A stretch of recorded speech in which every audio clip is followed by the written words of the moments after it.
записьті басайын. Так, жалпы достар, қаншама білім алдық, сол біліммен бөліссем деймін.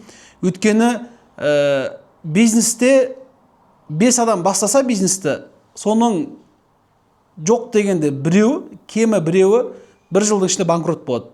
На самом деле одан көп банкрот болады. Неге? Өйткені ешқайсысында білім жоқ. Олар ойлайды, бизнес деген әшейін бір барып ақша салатын, бір істей салатын нәрсе екен деп ойлайды да. На самом деле ондай емес. Достар, менің YouTube каналым кіру үшін менің профиліме ссылканы қойдым. Сол ссылканы бассаңыздар, менің YouTube профиліме кіресіздер, достар. Сол жерден қарасаңыздар болады. Сол жерде сабақтарды күнделікті салып отырамын. Бүгін де біраз сабақтар түсірдім, студияға барып, оны да Алла қаласа ертеңнен бастап сала бастайды. Достар, сабақтарым тегін. Мына сабақтарды мен егер сататын болсам, пәленбай ақша сататын едім да. Бірақ өмірде бүкіл нәрсе ақшамен есеп бермейді. Түсініп тұрсыңдар ма? Сондықтан бүкіл нәрсені ақшаға есептей бермеңдер. Ақша керек, әрине. Ақшасыз бақытты болуға болады деп мен айтпаймын. Өйтіп айтсам өтірік болады, достар. Кейде жағдай жоқ, қиналып жүрген адамға барып айтып көрші, братан, бақыттың бәрі ақшада емес. Сен әдемі өмір сүріп жатсың. Осы түріңнен қайтпа деп айтсам, не деп айтады ол маған, айтыңдаршы. Ақша қолдың кірі. Ақша қолдың кірі. Қайтып ода ақша жоқ. Не қыласың ақшаны? Әдемі өмір сүріп жатсың, өйстіп деп айтсам, жақсы болып қала ма ол? Айтыңдаршы. Бейшара миллионер дейді. Бизнесменіміз ғой біз, достар. Бізде бірде бейшара, бізде миллионер. Бірақ жалпы бір жылдық несін алып қарасаң, нормально, Аллаға шүкір болады. Аллаға шүкір, достар. Егер менде бизнес болмаса, мен пәленбай 20 миллионнан аса қаншама курстар алмасам, қаншама кітаптар оқымасам, қаншама опыт алмасам, мына жерде отырып алып, оттап отпаймын, достар. Не істеймін мен өйтіп? Менің мақсатым мына халықтың білім деңгейі көтерсе екен деймін. Жатпаса екен деймін. Андай әңгімені қою керек, сосын жаңағы мына жерде отқандар көп шығар. Бәрі бизнесмен болып кетсе, бәрі миллионер болып кетсе, кім таксап өтеді дейтіндер бар ғой. Кім таксап өтеді, кім стройкаға барады, кім ана нені дворды тазалайды, кім мусор шығарады деп айтатындар бар ма ондарындар? Бар ма? Айтшы, достар, бар ма? Сөйтіп айтатындар, келісесіңдер ма? Сөйтіп айтатындар көп па? Олар не үшін өйтіп айтады, білесіңдер ма? Не үшін өйтіп айтады олар? Сол айтып атқан адамның жағдайы жақсы деп ойлайсыңдар ма, жалпы? Бір жетістіктер жеткен, қалтасында нормальный ақшасы бар, қарызы жоқ, әдемі отқан адам сөйтіп айтады деп ойлайсыңдар ма? Оны айтатындар в основном ешкім өспесе екен, ешкім дамымаса екен, ешкім байымаса екен, біз сияқты болып тыныш жүрсе екен деп айтатындар олар. Сондықтан, достар, білім аламыз, оқимыз, бір тірлік істейміз. Әйтпесе, андай еркектердің саны көбейіп жатыр қазір. Диванный эксперт жұмыс жасамайды, үйде жатады. Жатып алып, құр жатпайды ол. Ол еркек үйде жатқан соң, ол қатын сияқты бола бастайды. Қатын сияқты бола бастаған соң, қатынмен ерексе бастайды. Бір үйде екі қатын сыймайды, білесіздер. Сосын барып айқай-шу болады, үйтеді, бүйтеді, аяғында зыбы болады. Енді тербет еткендер тербет етеді. Тербет еткен амал жоқ, тербет ету керек, оңай емес. Семья бұзылса, одан да күшті болып кетпейді. Тербет етпейтіндер қиын болады. Сондықтан еркектер үйде жатпаса екен, бір үлкен бір теманы күтіп жатпаса екен, бір байлық басына кеп, түнде кеп, фуккет басына бір байлық қона салады деген ондай болмайды. Сондықтан мүмкіндік болса, біздің қазекеңдер, жалпы Қазақстанда істеп жатқан бүкіл ұлттар тірлік істесе екен, дамыса екен, миллионер болса екен деймін мен ше. Неге? Миллионер болса қуанам. Өйткені халық миллионер болса, бүкіл адам жағдай жақсарады, достар. Сендерде екі таңдау бар. Біздің Қазақстанда миллионер саны көп болған дұрыс па, кедейлер саны көп болған дұрыс па, достар? Қайсын таңдайсыңдар, айтыңдаршы. Кедейлер таңдайсың, көп болған жақсы ма, миллионерлер көп болған жақсы ма, достар? Айтыңдаршы. Біріншісін дейді. Достар, сұрақтарға жауап беремін. Сұрақтар қайта-қайта қоя беріңіздер. Копировать ставить дей берсіңдерші. Бай дейді. Бай дейді. Біріншісі дейді. Әдемі миллионер отыр дейді. Бәрі байып кетсін дейді. Міне достар. Міне. Жоқ, мемлекетке оны алып тастау керек. Негатив, достар, негативтің бәрін алу керек, достар. орташа дейді. Не аласыңдар орташа? Байлар көп болсын да. Сен ана Сингапурға барсаң, Дубайға барсаң, Швейцарияға барсаң, Америкаға барсаң, миллионер түгіл, миллиардерлер көп достар. Олар қуанады. Миллиардерлер шығатын болса, елге қаншама ақша келеді олар. Халыққа ақша жұмсалады. Көп налог төлейді. Ол налогтан пайдалы жерге жұмсалады. Сондықтан достар, бірінші очередь, егер де біз үлкен жетістікке жеткіміз келсе, үлкен ақша тапқымыз келсе, біз негатив болуды қою керекпіз достар. Негатившіктер ұзаққа бармайды, сразу айтайын достар. Негатив болып жүрген бір мықты бай адамдар көрмедім мен ше. Негатившік бай адамдар көрдіңдер ма достар? Негатившік отырып, анан жамандайды, нан жамандайды, анау жаман, мынау жаман, анау маған бермейді, мынау маған бермейді. Мамам пенсиясы маған бермей жатыр дегендерді көрдім мен ше, өмірде ше. Мамамның пенсия маған бермейді, пенсиясын ана баласына беріп жатыр дегендерді көрген кезде шок болдым ше. Мамаң уже сен 70-80-ге келген, сен 40-та еркексің, мамам дейсің бермейді деп еренжіп маған айтып отыр да. Сондықтан достар, мүмкіндік болса негатив деген нәрсені шығару керек. Бәрін кінәлау, бәрін жеп көру, бәрі кінәлі, сен ғана күштісің деген нәрсені алып тастау керек. Ондайлар ұзаққа бармайды, жатады олар ше. Олар аяғында қасындағы достарда уже бітеді. Ананы шақырмай қойыңдаршы, негатившіктер деп айтады. Ана негатившік, анау алады да қазір бәрімізді негатив айтады. И так та бәрімізде проблема бар. Анау келіп тағы да негатив айтқан кезде, одан сен өмір сүргіміз келмей кетеді деп айтады, дұрыс па?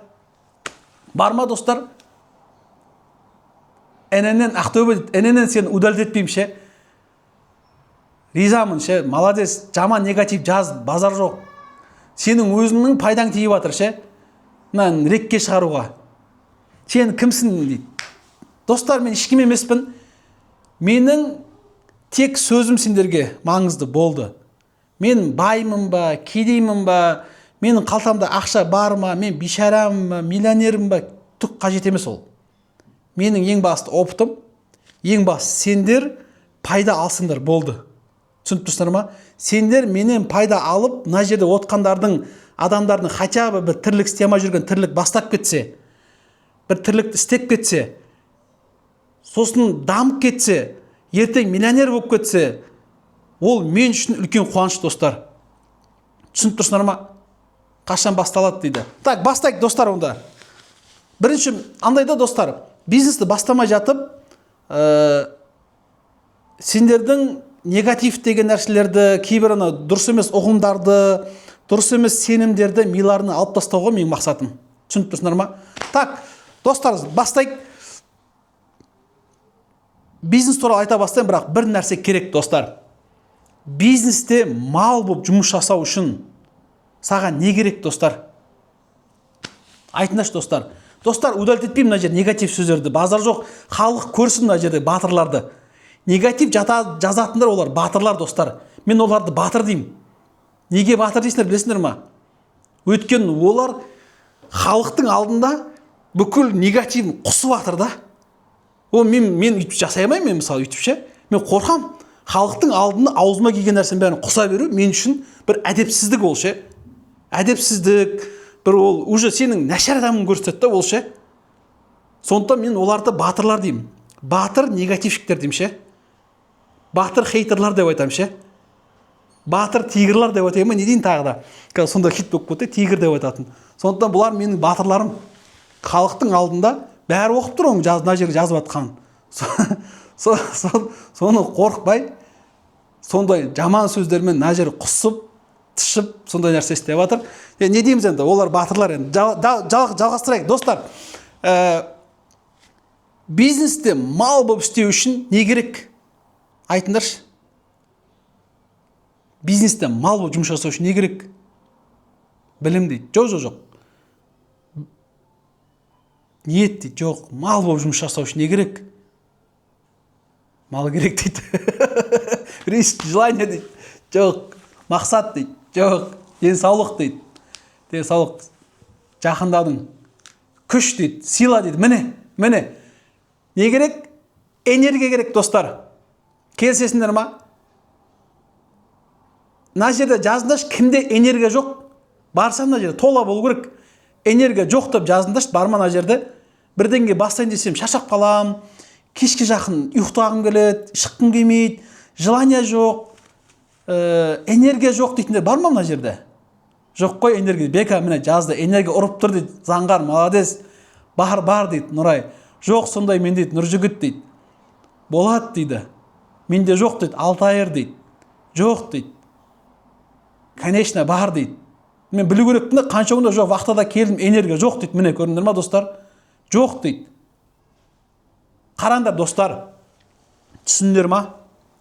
Бизнесте бастау үшін энергия керек. Дұрыс па?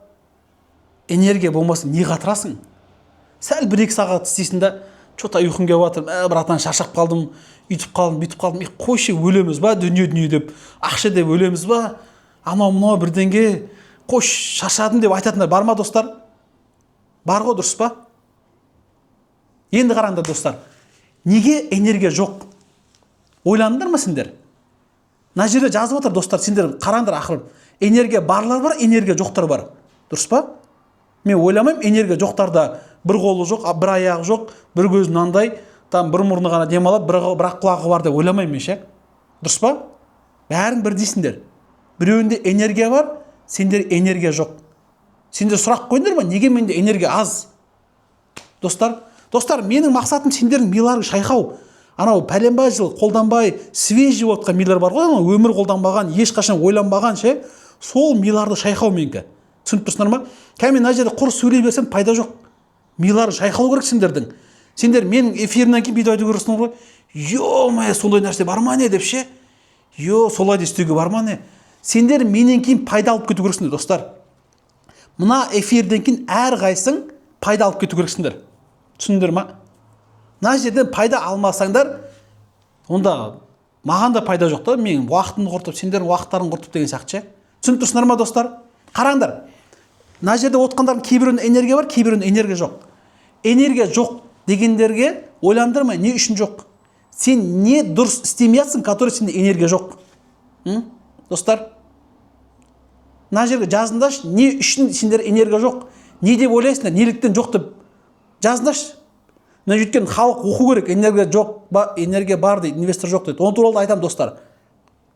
Ақша жоқ қой, достар, оны туралы айтам, ақша жоқ деген туралы бәрін айтам. Сақалға уақыт жоқ достар, білмеймін дейді. Көрдің ба достар, зерттеу керексіңдер да. Егер бір арзан дофамин дейді, ұйқы дұрыс емес дейді, міне. Ұйқы дұрыс емес. Жалқаулық ашынашын келмейді достар. Ұйқы дұрыс емес. Ол бір причинасы ол достар. Ұйқы дұрыс емес. Екінші, не дұрыс емес? Энергияны қайдан аласыңдар достар? Спорт жоқ, міне. Алтынжай, дұрыс айттың. Спорт жоқ, қимыл жоқ, міне. Энергияны алу керексің бір жерден достар, питание дейді, міне. Питание дұрыс емес. Тағы неден болуы мүмкін достар? Энергияны қайдан аламыз біз? Ұйқы нақты мақсат жоқ дейді. Благодарность дейді. Дұрыс емес дейді. Күннен дейді. Күннен дейді. Күн ыстық қой қазір, сайын сақалың дұрыс емес дейді. Нормально. Тамақ дейді. Дұрыс тамақтанбасың, дұрыс энергия алмайсың. Көрінген бәрі-бәтер жей дизиге отырбасыңдар, гориллаға отырбасыңдар, қиын. Тағы не? Ақша табу үшін дейді. Палау сасам бетінен демалыс жоқ. Демалыс жоқ дейді. Міне достар, демалыс жоқ сендерде. Демалыс жоқ. Зикір дейді. Ол да бар. Өсек дейді. Білім болмаса дейді. Тағы достар, кітап оқымасаң дейді. Қараңдар достар. Энергия сендер алу керексіңдер. Энергияны алмасаңдар, түк қатырмайсыңдар. Элементарно анау. Анда адамдар көрдіңдер ма, бүйтіп денесін бүйтіп көтеріп, жұмысқа сүйреп алып барады да, бүйтіп сүйреп алып келетін адамдар бар ғой, дұрыс па? Анау тірі өлік негізінде ше. Уже желаниясы жоқ, энергиясы жоқ, іштеңкесі жоқ. Енді қараңдар. Сендер болу мүмкін, айту мүмкінсіңдер сендер. Менің тамағым дұрыс. Менің ұйқым жақсы. Мен спортпен айналсам. Бірақ мен энергиям жоқ. Мен ашулана беремін. Мен бірден ашуланып кетемін дейтіндер бар ма нарда? Бар ма достар, жазыңдаршы. Бірден болса көтеріліп кететіндер бар ма? Көтеріліп қиратып жіберетіндер. Мен сендер пайдалы нәрсе айтамын достар. Мынаның барлығы құр әңгіме емес. Бар дейді, Женісбек. Бар дейді. Эмоцияға беріліп бірденге болып боқтап бірденге бар ма? Бар дейді. бар дейді. Достар, энергияның жоқтығы үлкен бір нәрсе бар. Денсаулық тексерту керек, достар. Сендер хотя бы барып чекап өту керексіңдер. Элементарный. Общий анализ крови тапсыру керексіңдер. Витаминдерге тапсыру керексіңдер. Мына маңызды, достар. Гормондарға тапсыру керексіңдер, достар. Өйткені сенің организмде проблемалар болатын болса, ол сыртқа шығады. Ол энергия жоқ болады. Ол анау гормоналдардың дұрыс емес, витаминдердің дұрыс емес. Анау іштегі нәрсе бетке ұрат бәрібір ше. Ішінде сенің іріп шіріп атқан нәрсе бетіңе ұрат та сыртқа шығады ол. Жаңағыдай эмоциональныйсың, бірдеңе ау, анамен ерексесің, анамен ерексесің, сәл бірдеңе болса ерексіз терезені ашып айқайласасың, төбелесіп кетуге үшін барасың. Бар ма ондайлар, достар? Бар ма ондай? Эненің Ақтөбе красавчиксің, молодецсің. Бетің үгірей шыға ма дейді. Бар ғой дейді, бар дейді, жоқ дейді. Мен де солай дейді. Түсіндір ма, достар? Егер де мықты бизнесмен болу үшін денсаулық болу керек, достар. Денсаулық болмаса түк қатырмайсыңдар. Тірі өлік боласыңдар. Бүйтіп өз-өздерің бүйтіп сүйреп жүрсің, бүйтіп ше. Анақа сүйресіңдер, мынақа сүйресіңдер. Өз түрлерің өліп қалған, сондай түрі болады да. Сондықтан денсаулық тексерту керек, достар. Энергиям жоқ, шаршап қалам, паразит, міне, достар, паразитке де тексерту керексіңдер. Паразит ішінде бар адамдар андай эмоционально нестабильный болады. Егер, достар, сендер эмоцияны контроль жасай алмасаңдар, және суық қанды болуды үйренбесеңдер, бизнесте шаясыңдар сендер, достар. Мен талайын көргем. Оның ішінде өзім де істегем. Кейіннен бәрін білдім ғой. Денсаулығымда проблема бар екен білдім, соның бәрін реттеттім. Біраз нәрселер істеттім. В общем, сондай, достар. Бизнесті өлтіретін нәрселердің бірі ол эмоция, достар. Эмоция и энергия жоқтық. Егер сенің организмде проблемалар болатын болса, бірдеңелер жетіспейтін болса, зақымданып атқан болса, онда сен сәл бірдеңе болса, валя дейсің. Сәл бірдеңе болса, валя, сәл бір проблема болса, депрессияға түсесің, тастайсың өз-өзің, жатасың, тұрмай. Бар ма ондайлар, достар? Айтыңызшы, бар ма? Сақал емес, достар, миды өсірейік, миды. Бар дейді. Достар, көрдіңдер ма? Осының өзі сендерге үлкен пайда, достар. Менің эфиріме кіріп алып, өмірлерің 100% өзгеру емес. Сенің анау 20 жыл, 30 жыл, 10 жыл, 40 жыл өзгермей жүрген өміріңді менің эфиріме бір ай кіретін болсаң, біраз нәрсе түсінесіңдер, достар. Ауру адамдар отырқа бәрі ауру, достар. Екінің бір ауру қазір ше. Ол ауруды сатып алдық па, достар? Айтыңдаршы. Сатып алдық па? Айтыңдаршы, сатып алдық деші. Дейді. Ақша төлеп сатып алдық қоса ауру, дұрыс па, достар? Достар, миді өсірейік, миді, сақалды емес, миді өсірейік, достар. Дейді. Инвестормен болып, бір жылда 24 миллионға қадаған, бір жылда 20 миллионға қадаған мені. Сондықтан ка инвестор болмаймын мен ше. Нұрбек, красавчик, Нұрбек, тигр, батыр. Саламатсыз ба? Достар, мен молда емеспін, достар. Мен сендерге дін туралы әңгіме айтып жатқан жоқпын. Мен тек қана бизнес, тәжірибем, қазекеңдер байыса екен, тірлік істесе екен, дамыса екен деймін. Айттым ба, кешеде айтқам ше, постоянно айтам, Абай Құнанбаев мына жерге алып келсе ше, Абай Құнанбаев ше, бүйтіп көріп тұрып, мен қасында отыратын болса ше, эфирді қарап, Абай Құнанбаев басын шайқайтып, мә, қазекеңдер әлі өзгермепсіңдер ғой. Дейді, мен қабаршқа айтатын, бұрынғы заманға деп айтатын еді ше. Түсініп тұрсың, достар? Жылайтын еді мына жерде ше, Абай Құнанбаев, біздің ұлы тұлғалар болатын болса, мына жерде жылайтын еді мына қазақтар көріп ше. Акция алу стоит па дейді, ол жерде жестко эмоцияны ұстай білу керексің, достар. Акциядан оңай емес. Бас керек, ми керек. Оның адал арам бар, оны қарау керек. Так, достар, жалғастырайық. Нанның өзі үлкен пайда, достар. Так, ары қарай. Абай Құнанбаев мен де ұратын еді, мен де сабайтын еді. Неге бұрыннан бері үйретпейсің қазекеңдерге? Неге бар білің бөліспейсің? Ақша деп өлдің бе деп мен де ұрсатын еді Абай Құнанбаев. Дұрыс па, достар? Абай Құнанбаев келіп айтады, не мына сақалың? Дұрыстап өсірмейсің бе деп. Жарайды. жоқ ондай жаман нәрселер ашпаңдаршы достар, жаман әрекеттер істемеңдерші. Бірден айтайын достар, тез баюдың жолы ол арам нәрселер істеу. Арам нәрсе істеу арқылы тез байисың, бірақ құлаған кезде мамалап қаласың ғой. Ұйқың тыныш болмайды, құсасың ана ше. Арам жолмен тапқан нәрсең бар. Базар жоқ, тез байисың. Оған күмән жоқ, бірақ мамалайсың достар. Түсініп тұрсыңдар ма? Сондықтан мүмкіндік болса адал жолмен істесіңдерші. Адал жолмен, адал тірліктер тола ғой, адал тірлік көп қой достар. Дұрыс па? Адал тірлік тола. Енді қара, достар, жалғастырайық, бизнеске керек. Бізде бизнесте неге бизнес жасамай жатсың десе, көбісінің айтатын сылтауы, туалет ашсам қалай дейді. Туалетті дұрыс жерден ашпасаң өтпейді ау деймін. Туалет ашқаннан кейін қалай мақтанасың? Менде 3 туалетім бар деп айтасың ба деймін да. Айтыңдаршы достар, қалай мақтанасың? Қазекеңдер, кейбір қазекеңдер бизнесті просто для понтов істейтіндер бар да. Ол пайда тауып отқан жоқ. Ол тұрып айтады, мен 3 туалетім бар, менің 5 столовыйым бар, тағы мен бірден кейін бар, франшиза туалет дейді. Болады достар. Туалет ашқасы андай туалет ашпаңдар, анау іші әбіржіп сасып іріп атқан ана жерде 100 теңге төлеп кіретін туалет емес.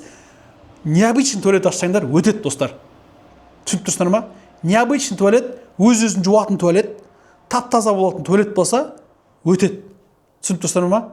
Ол кезде өш мақтанып айтсаң болады да. Қандай туалет десе, бір ағылшынша бір ат қою керек соған. Крутой. Осындай туалет деген кезде, братан, сол туалетке барайшы, сол туалетке апаршы деп айтатындай болу керек та. Түсіндің ба? Достар, ашқан кезде необычный ашу керексің ғой. Туалеттің мәселесін сен ашсаң, мен өзім барып жарнамалаймын достар. Міне, менің эфирімнен кейін мына жігіт туалет ашып байып жатыр деген ше. Түсіндіңдер ма? Так, жалпы жалғастырайық достар. Сақал өсірсем миллионер болам ба дейді. Жоқ, миді өсір, миді достар, миді өсіреміз. Так, бағатты мышлен үйретеміз дейді достар.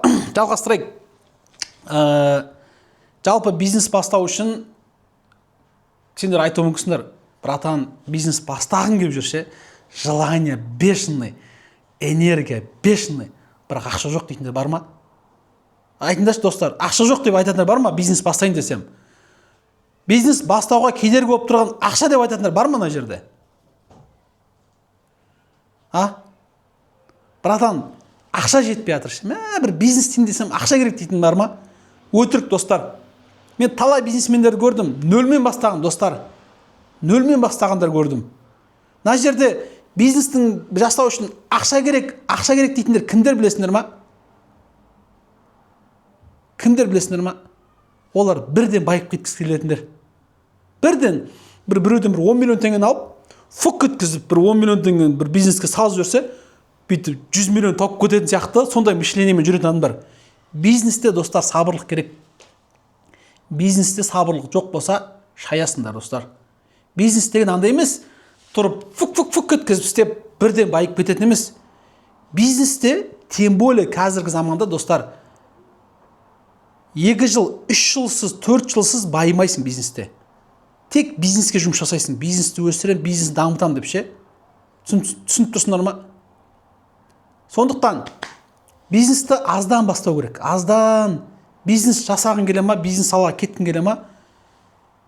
Бір магазинде жұмыс жасайсың. Бір бизнес базарда жұмыс жасайсың. Сондай біреудің қолында сатушы болып жұмыс жасайсың. Сөйтіп жинайсыңдар опытты достар. Сосын жайлап, мен алдында бір кісі болды, керемет нәрсе айттым, ол риза болды ше. Алла қаласа сол істейді отыр. Ол кісі не істейді? Ол кісі строительный магазин бар, үлкен строительный магазин. Сода сатушы болып жасайды. Сатушы болып. Ол бүкіл поставщиктерді біледі. Общение печеньеге жақсы. Клиенттермен общение печеньеге жақсы. Клиенттер иногда товарды алу үшін ол магазин таңдамайды, ол сол адам таңдайды. Соған келеді. Енді қара, оған маған айтады, братан, мен 600 теңге айлық алам. Ұмытып қалдым, 600 или 500 мың алам деді. Соның мысалы 500 мың айлық алса 450 мың кредит төлеймін деді да. Ойлаңдар достар. Енді мен қазір осындай магазин ашайын десем, маған ақша керек, маған арендаға төлейтін, арендасын өзі магазин алатын болса 700-800 мың екен. Алматының жігіті ғой енді. Достар, менің әңгімем өте маңызды. Қазір сендер реально кейс айтып отырмын, бұныңкі әркімге келеді. Қара енді 600-700 мың теңге тұрады дейді да. Братан, не істеймін дейді. Өзім тірлікті білем, бұрыннан бері істеп жүрмін. Бір басқа магазин ашып, жеке шығып кетсем қалай болады дейді да. Бірақ ақша жоқ дейді. Түсініп тұрсың ба? Классический не ғой? Классический сылтау, классический сенім. Ақша керек дейтін. Наоборот айтпаймын, достар. Менің ақша мынандай тауып жатырмын дегеннен ешкімнің жағдайы күшті болып қалмайды. Наоборот, адам жек көреді. Сондықтан всегда, достар, сендерге айтамын, егер сен байып жатсаң, ешкімге айтпа. Өйткені сен қазір анаған ананы тауып жатырмын, мынаны тауып жатырмын, мынаны істеп жатырмын деп айтсаң, қасындағы адамдар автоматически сені көре алмайды.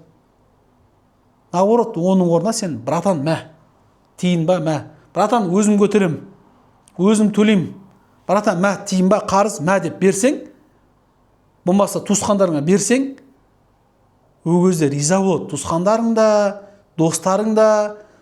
Өйткені мен неге ақшаңды, байлығың бүйтіп шашып көрсетті, байлықты көрсетіп, мынандай тауып жатырмын, бүйтіп жатырмын, көрсетпе деп айтамын. Неге білесіңдер ме, достар? Айтыңдаршы. Неге олай айтамын? Айтыңдаршы. Неге мен айтамын, чтобы сен қанша тауып жатсың, қанша істеп жатсың, қалай тірлігің күшті жүріп жатыр, айтпау керексіңдер. Міне, көре алмайтын көз тиеді дейді. Айко, міне. Айыз көз тиеді дейді. Міне, достар, көз өтеді дейді. Міне, көз тиеді. Бұдан да қуышын айтыңдаршы, достар. Бұдан да қуышысы бар, достар. Жауларым көбейеді дейді. Жоқ, бұдан да қуышысы бар.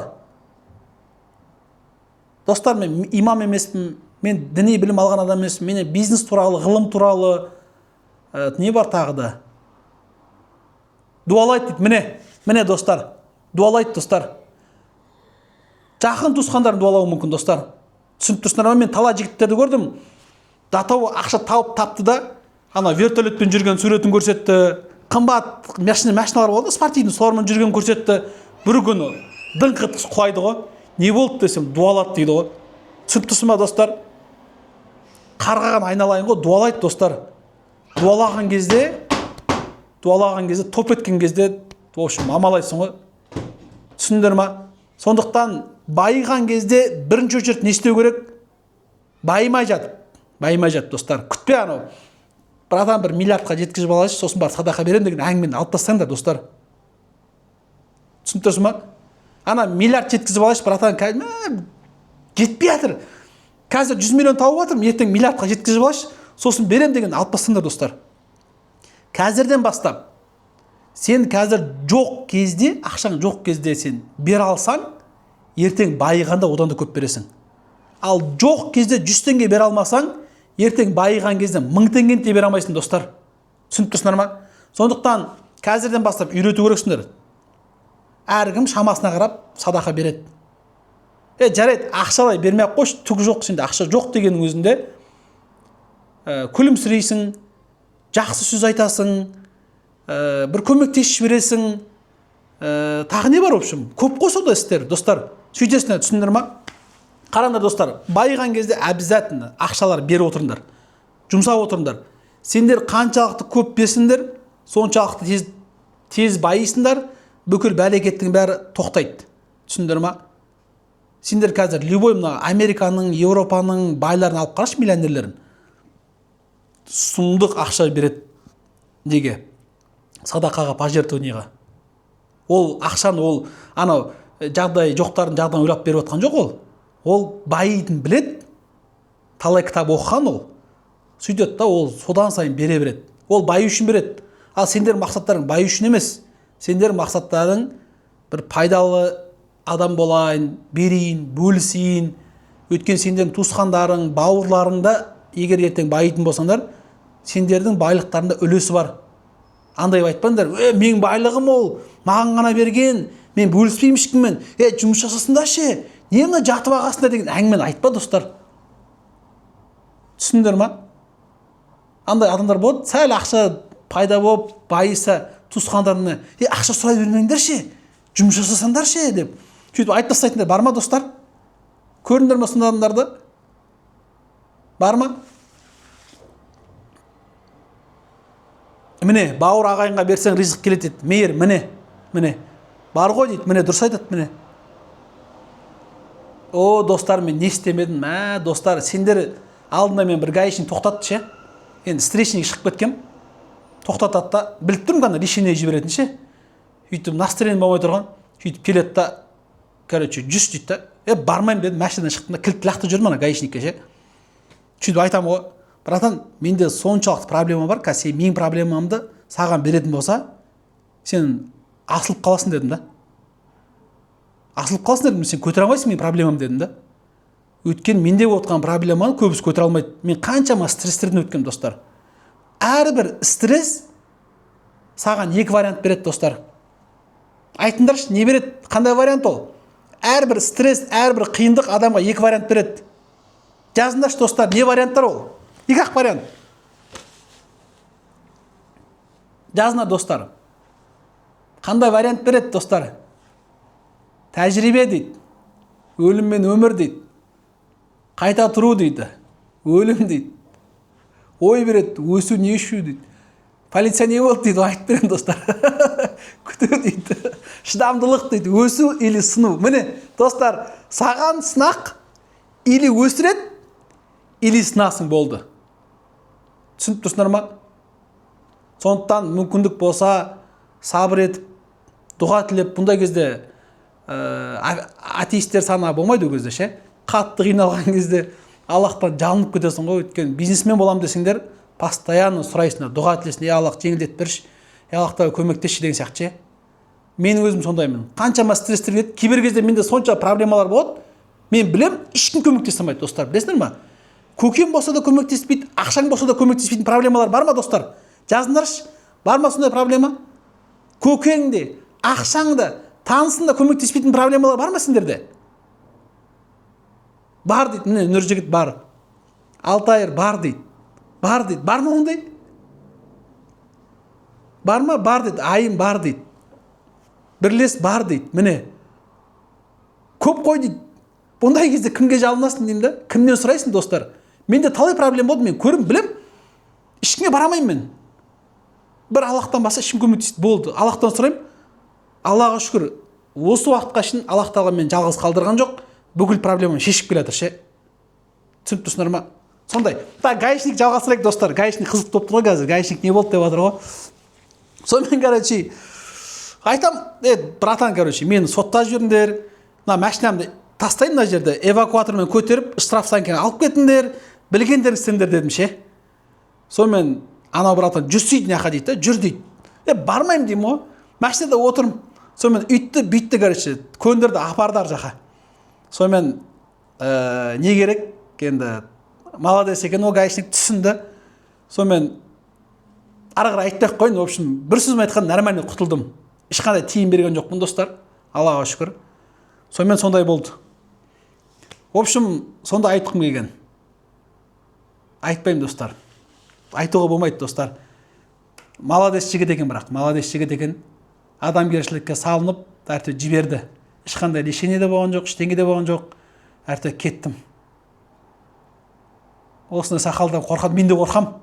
Мен де қорқам, мынандай сақалдан көрсем ше, қорқам мен де. Бірақ амал жоқ. Қорқа берсең, жатасың ештеңе істемей, достар. Уалейкум ассалам, Макензо дейді. Дым айтпа. Да, достар, жалғастырайық. Ана кісінікі қайтып келейік. Сонымен оған айттым, братан, сенде 3-4 вариант бар дедім. Магазин істейді ол. Бірінші вариант дедім, сен магазин хозяймен сөйлес дедім. Давай, сен маған екінші точка ашып бересің, полный ақшаны, товарды сен қоясың, мен жүргізем. Мен білем. Сөйтем да, пайданы 50-50-ге бөлемсің. Вариант па, достар, мынау? Айтыңдаршы, вариант па мынау? Жоқ, гаишник емес, достар, жаңағы строительный магазин сататын жігіт бар ғой. Айлығы 500 мың, 450 мың теңге неге кетеді? Кредитке кетеді. Сол қиналып кеткен. Сол маған айтады да, мен қалай бизнес істесем болады? Менде ақша жоқ дейді. Күшті вариант дейді, міне. Көрдіңдер ме, достар? Күшті вариант дейді, міне. Күшті вариант па?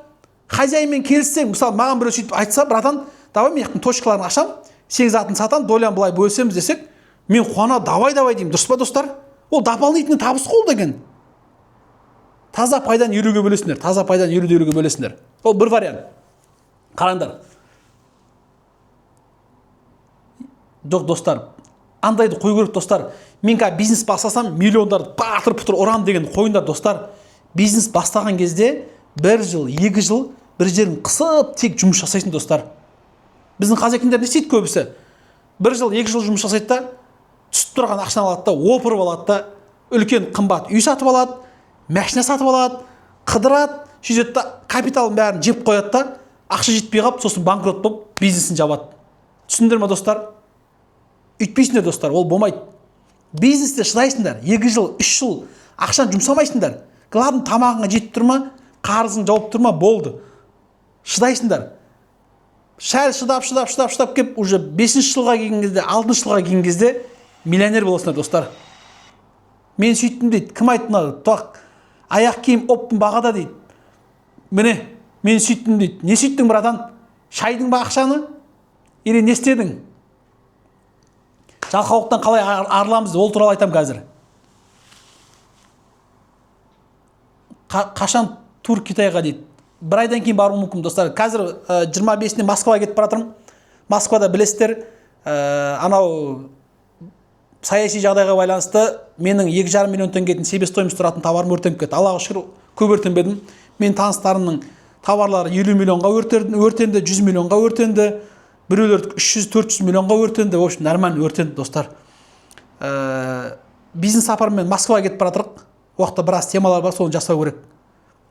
Одан кейін 1 апта Қазақстанда болып, одан кейін Тәжікстанға кетеміз достар. Ол Тәжікстан бітіргеннен кейін Белоруссияға кетеміз. Біздікі Осако деген бренд, біз медтехника сатамыз. Инвалидтерге, инсульт алғандарға, жаңағыдай травма алғандарға, авария болғандарға, после операция соларға арналған техника сатамыз. Жоғары сапада прямой заводтан сатамыз. Өзіміздің брендпен 3 елде сатамыз. Елге пайда болсақ дейміз. Өйткені біз нарыққа кіргелі бері баға түсті достар. Біз нарыққа кірмесек, жұрттар білесіздер, бағаны аңыратып отыра береді болды. Біздің мақсат ақша табу емес, біздің мақсат пайдалы болу. Егер халыққа пайдалы болсаң, ақша өзі-ақ келеді достар. Осыны есе сақтаңдаршы. Егер сен адамның проблемасын шешсең және пайдалы болсаң, оның рахметі ретінде саған ақшалар келеді. Түсіндіңдер ма? Так, жалғастырайық достар, жаңа сантехника магазинінің темасын жалғастырайық. Екінші вариант ұсындым мен, қараңдар. Екінші вариант, жаңағы сантехника сататын магазиннің бүкіл товарлары ол поставщиктер әкеп береді. Поставщиктер оған қарызға береді. Мысалы, мен сантехника магазин аштым, бұрыннан бері істесем, бүкіл менің товарым оптовиктер, ар жақтағы оптовиктер қарызға береді. Түсініп тұрсыңдар ма? Енді қара, ол оптовиктермен сөйлес дедім. Сен сөйлессең қарызға бере ма дедің? Я сөйлестім, береді деді. Қара, көрдің бе? Уже саған товар алуға ақша керек емес достар. Шешілді ма? Мына решение ма мынау? Айтыңдаршы. Жазыңдаршы, решение ма, решение емес па мынау?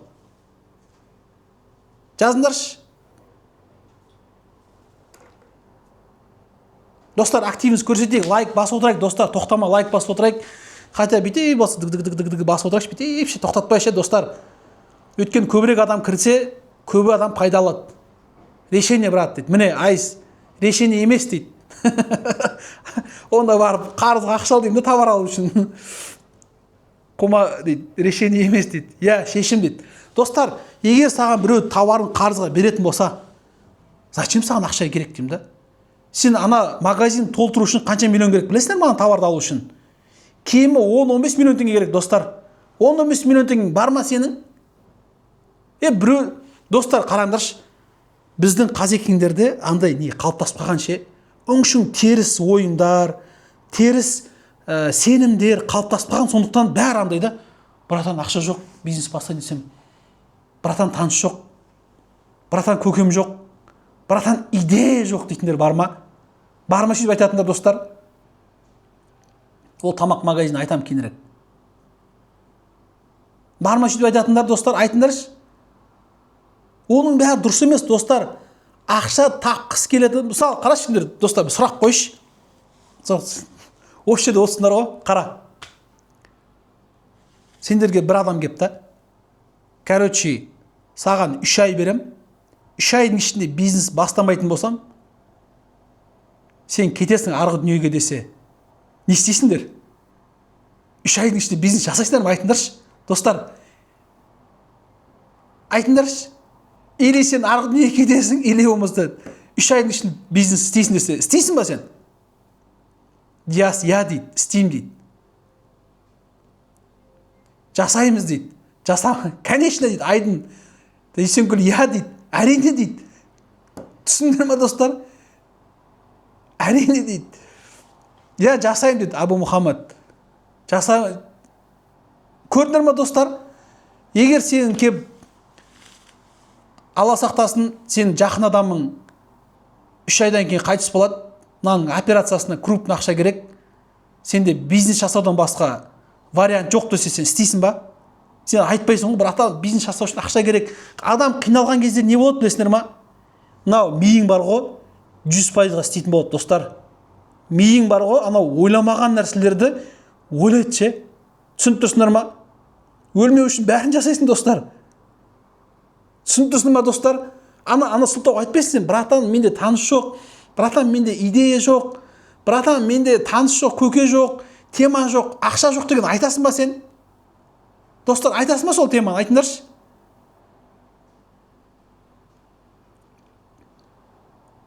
Айтпайсың ғой, достар.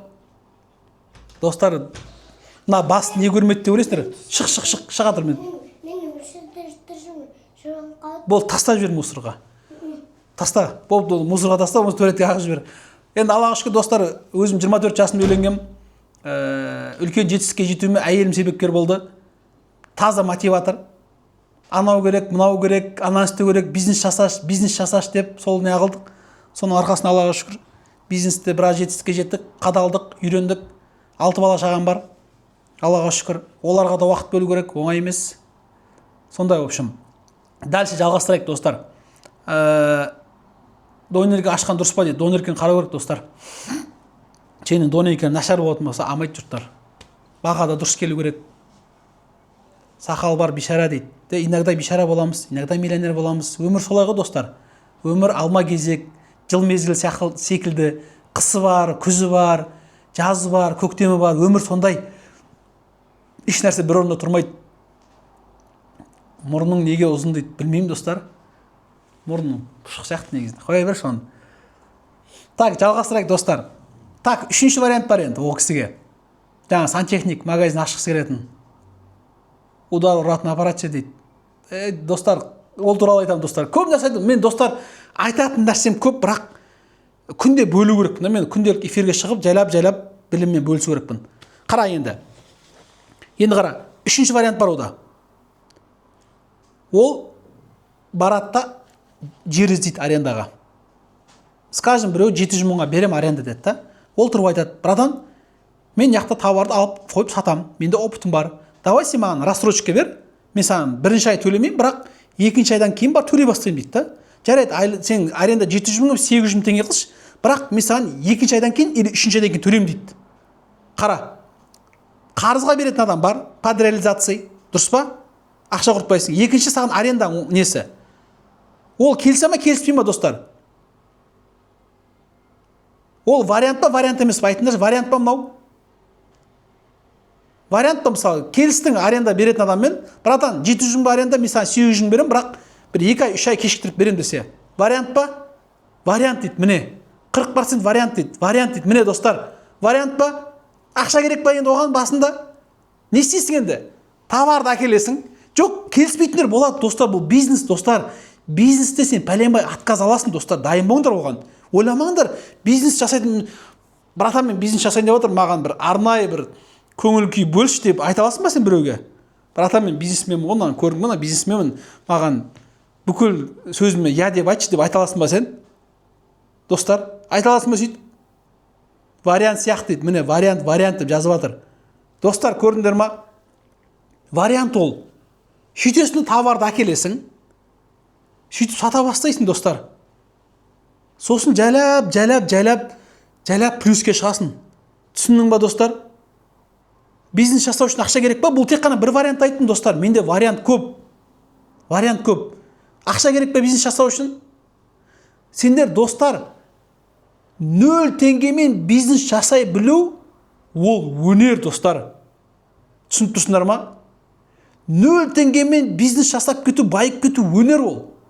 Бас керек оған, достар, түсініп тұрсыңдар ма? Бас керек, ми керек. Варианттар білу керексіңдер, қандай варианттар бар екен. Түсіндіңдер ма? В общем, сондай достар. Ары қарай айта берсем көп, бірақ походу осымен бітірем достар. Тіл байлық керек, оның бәрін айтамын достар. Бұл жерде көп нәрсе керек. Достар, менің мақсатым сендер тек қана бір байтып жіберу, бір үлкен жетістікке жеткізу ғана емес, сендерді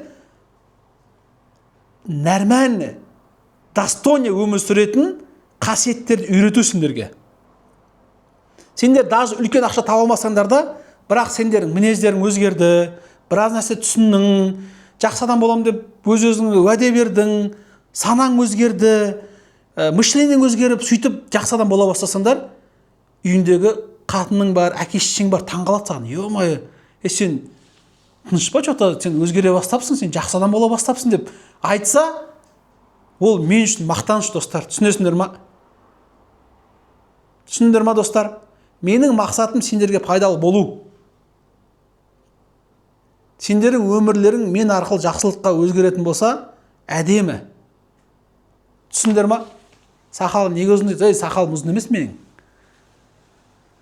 Че, достар, осымен бітірейік. Менің YouTube каналымның сілтемесі профилімде тұр. Мен неме айналысатынымды профилімде көрсеңдер болады. Сосын постоянно сторисім қарап отырыңдар. Стористе мен жақсы ақпараттармен бөлісемін. Осы енді қанша жыл өмір сүретін Аллах мәлім. Может 5 жылға алды, может 1 жылға алды, может 20 жылға алды.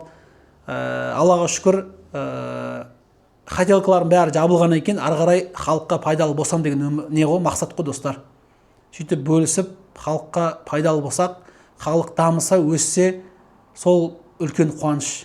Сол достар, ойлап қалмаңдар сендер курс сатады, бірдеңе сатады, ештеңе пихат етпеймін сендерге ше. Ешқандай курсым да жоқ, ештеңем де жоқ. Курс жоқ, менде уақыт жоқ.